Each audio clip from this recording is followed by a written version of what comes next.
Hi అండి. ఈరోజు Sunday special paya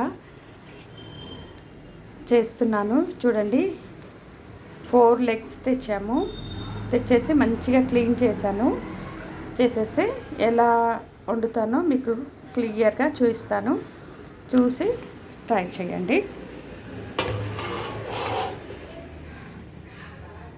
ఇదిగోండి, ఇక్కడ ధనియాలు, జీలకర్ర పొడి, 1 టీ స్పూన్ కొబ్బరి, మిరియాల పొడి, గరం మసాలా, సాల్ట్, కారము, పసుపు,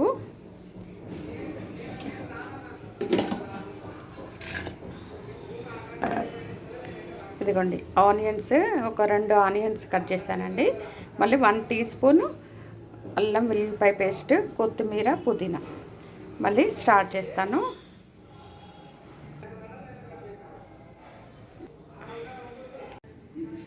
స్టవ్ ఆన్ చేసేసి ఇప్పుడు ఆయిల్ పోస్తున్నానండి ప్యాన్లో. చూడండి,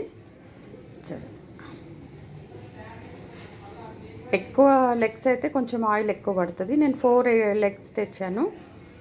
కొంచెము చూసి ఆయిల్ వేసేసుకోండి. మంచిగా ఆయిల్ వేడెక్కిన తర్వాత ఆనియన్స్ వేస్తాను.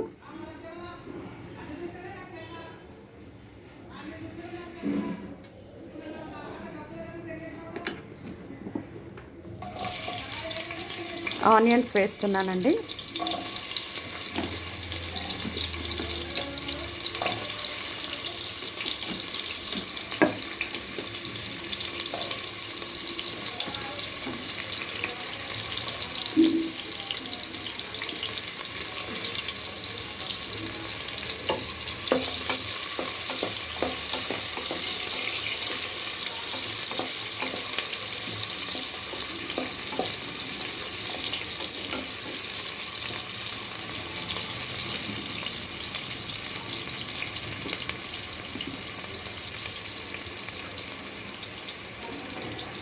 అల్లం వెల్లుల్లిపాయ పేస్ట్ వేసానండి.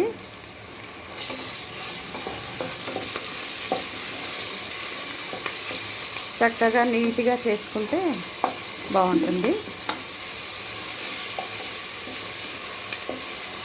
గబగబా చేసేసామనుకోండి, అది బాగుండదు. నీట్గా ట్రై చేయండి, బాగుంటుంది. ఇది ఆనియన్స్ మొత్తం మంచిగా ఫ్రై అవ్వాలండి, టేస్ట్ ఉంటుంది. పచ్చి పచ్చిగా ఉన్నప్పుడే మనము లెగ్స్ వేసేసామనుకోండి, అది బాగోదు. ఇలా కొంచెం ఆనియన్స్ ఫ్రై అయిన తర్వాతనే వేయండి, బాగుంటుంది. ఇప్పుడు కొంచెం మంచి కలర్ వచ్చేస్తుంది కదండి. అల్లం వెల్లుల్లిపాయ పేస్ట్ కూడా కొంచెము మగ్గిన తర్వాత మంచి టేస్ట్ వస్తుంది. ఇప్పుడు కొంచెం పసుపు వేసేసాను.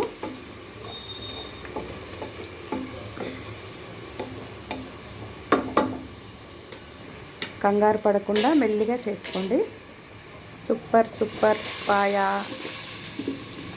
తినొచ్చు. నేను ఇప్పుడు లెగ్స్ కూడా వేసేసానండి. చూడండి,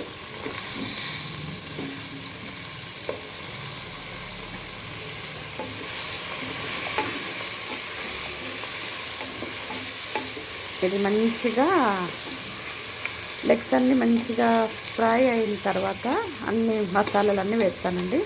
జీలకర్ర, ధనియాల పొడి, మిరియాల పొడి, గరం మసాలా,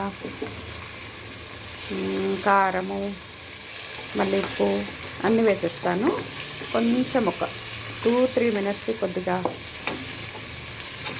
గోలిన తర్వాత, ఈ ముక్కలన్నీ గోలిన తర్వాత అప్పుడు నేను ఈ మసాలాలన్నీ వేసేస్తానండి. వీటికి కారం అవన్నీ పట్టాలి కదా, అందుకని కొంచెం ఫ్రై అయిన తర్వాత వేసేస్తాను.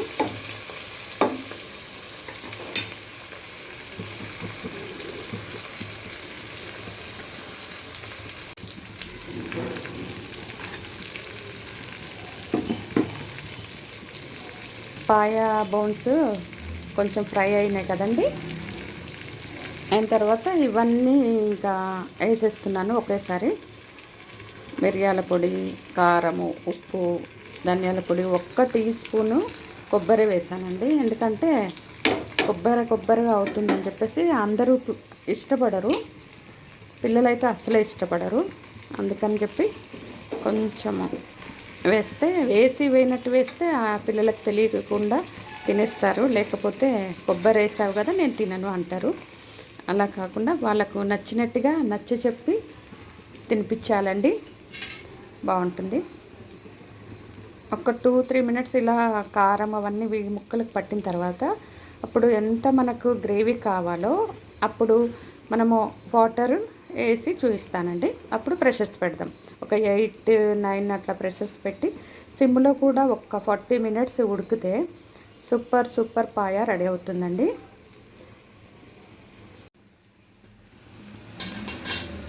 ఈ బోన్స్కి అంతా కారము, అల్లం వెల్లిపాయ పేస్ట్, మిరియాల పొడి అంతా పట్టింది కదండి. కొద్దిగా ఫ్రై అయిన తర్వాత ఇప్పుడు వాటర్ వేస్తున్నాను. కొంచెం ఇది కలిపిన తర్వాత వాటర్ వేస్తాను. మనకు ఎంత కావాలి గ్రేవీ దాన్ని బట్టి మెజర్మెంట్ పట్టుకొని వేసుకోవాలి. మరి ఎక్కువ వాటర్ వేస్తే కూడా వాటర్ అయిపోతుందండి.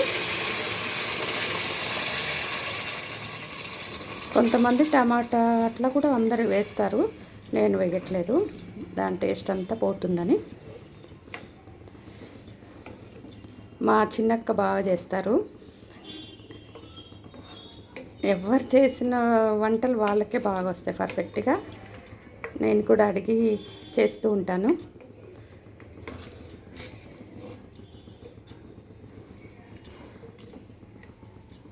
ఇంకా కొన్ని వాటర్ పోసేసి ప్రెషర్స్ పెడతానండి. వెయిట్ పెడతాను. ఇంకొక గ్లాస్ వాటర్ పోసేస్తాను.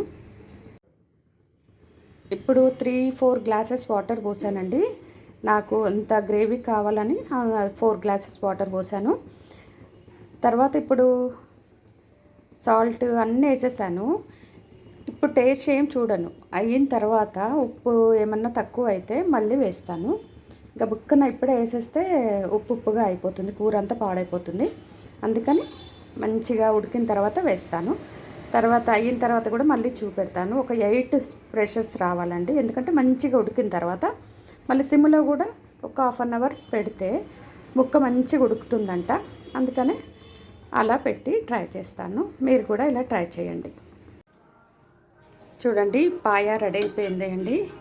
చూడండి నీట్గా వచ్చింది సూపు. చూడండి కొత్తిమీర వేసేసాను. ఇలా చేసుకోండి. ఒక 4 గ్లాసెస్ వాటర్ పోసిన మంచిగా ఒక 8 ప్రెషర్స్ పెట్టి మళ్ళీ సిమ్లో కూడా పెట్టానండి 30 మినిట్స్. చక్కగా గ్రేవీ కూడా వచ్చేసింది. ఇలా మీరు కూడా ట్రై చేయండి.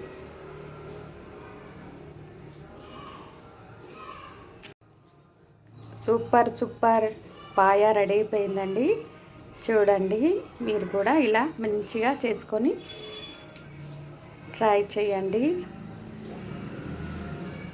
టేస్టీ పాయ రెడీ. బన్తో తినండి, చపాతీతో తినండి, రైస్తో అన్నిటితో బాగుంటుందండి పాయ. ఇలా ట్రై చేయండి.